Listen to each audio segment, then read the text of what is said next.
Good morning everyone.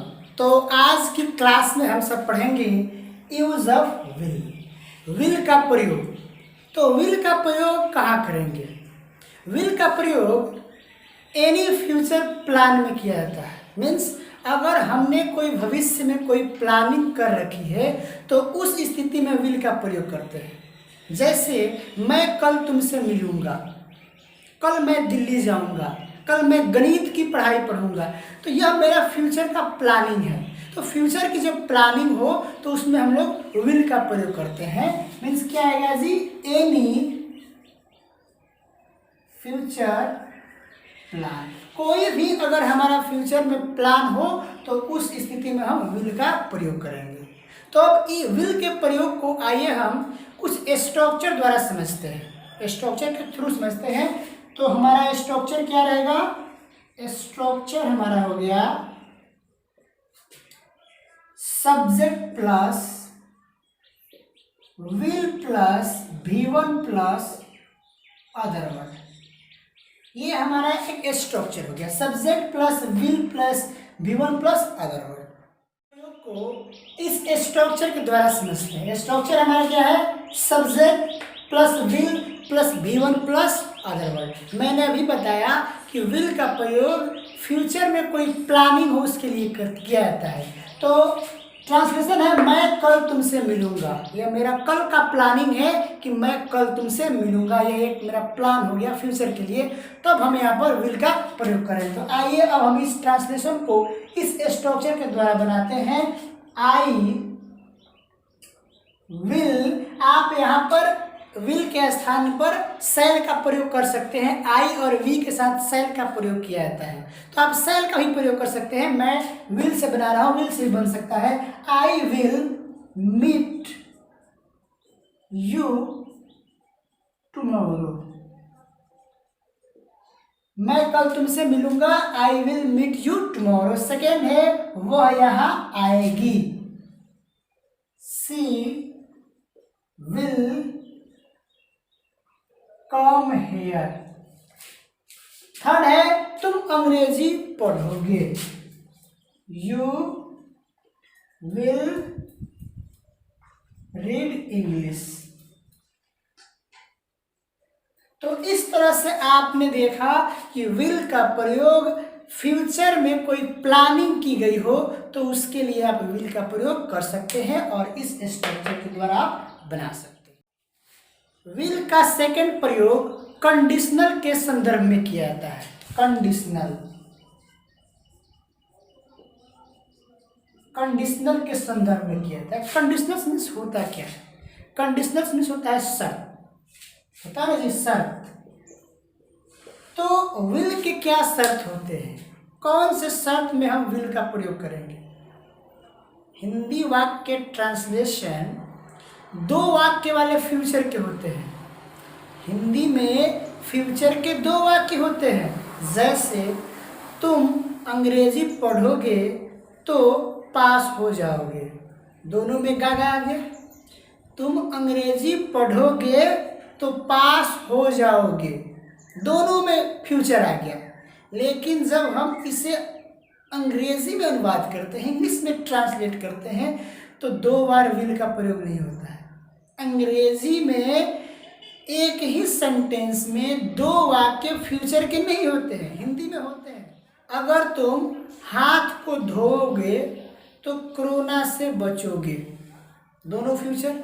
लेकिन जब हम इसे इंग्लिश में ट्रांसलेट करते हैं तो इंग्लिश के दोनों वाक्य फ्यूचर में नहीं होते हैं, दोनों में हम विल का प्रयोग नहीं कर सकते हैं। दोनों में हिंदी में गागे आ रहा है ना जी फ्यूचर का। यदि तुम पढ़ोगे तो पास हो जाओगे, दोनों फ्यूचर हिंदी के।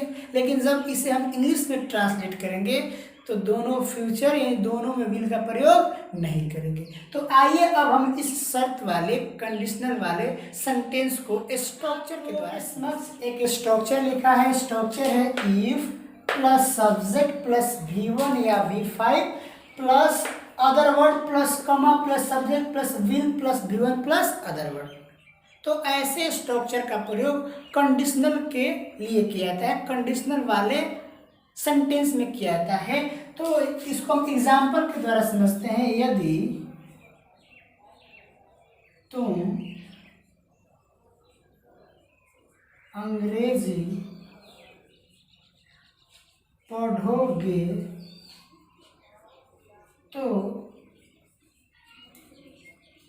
पास हो जाओगे। अब हम इस स्ट्रक्चर को एग्जाम्पल के द्वारा समझते हैं। यदि तुम अंग्रेजी पढ़ोगे तो पास हो जाओगे। यदि तुम हाथ धोओगे तो कोरोना से बचोगे।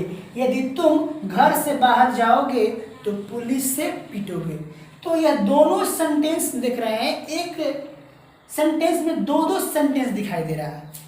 तो के पहले एक सेंटेंस और तो के बाद एक सेंटेंस। तो के पहले यदि तुम घर से बाहर जाओगे, फ्यूचर है। तो के बाद तो पुलिस से पिटोगे, या अभी फ्यूचर। दोनों सेंटेंस फ्यूचर के हो रहे हैं हिंदी के। लेकिन मैंने पहले ही बताया कि दोनों सेंटेंस फ्यूचर के होंगे, लेकिन जब हम इसे इंग्लिश में ट्रांसलेट करेंगे तो दोनों में विल का प्रयोग नहीं करना है। इसीलिए मैंने स्ट्रक्चर के पहले V1 या V5 का प्रयोग कर दिया है। एक में आपको V1 या V5 लगाना है और दूसरे वाले में विल का प्रयोग करना है। मीन्स एक में ही विल का प्रयोग होगा, दोनों में विल का प्रयोग नहीं होगा। तो अब हम इसे इस स्ट्रक्चर पे बनाते हैं। यदि तुम अंग्रेजी पढ़ोगे तो पास हो जाओगे। इफ यू रीड इंग्लिश, कमा, फिर सब्जेक्ट का प्रयोग करना है। तो सब्जेक्ट हमारा तुम रहते यू ही रह जाएगा। यू विल बी पास, बन गया। सेकेंड, यदि तुम हाथ धोओगे, तुम हाथ धोओगे तो कोरोना से बचोगे। इफ यू वॉश हैंड, कमा, you will save from corona. If you wash hand, you will save from corona. यदि तुम हाथ धोगे तो कोरोना से। और थर्ड क्या है, यदि तुम घर से बाहर जाओगे तो पुलिस से पीटोगे। If you go out from home, comma, you will beat from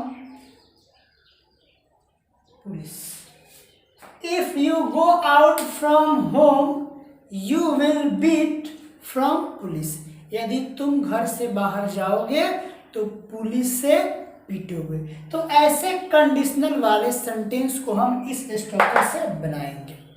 कब? जब दोनों सेंटेंस हमारा फ्यूचर में हो। समझ गए? तो आपके लिए मैंने होमवर्क दिया है।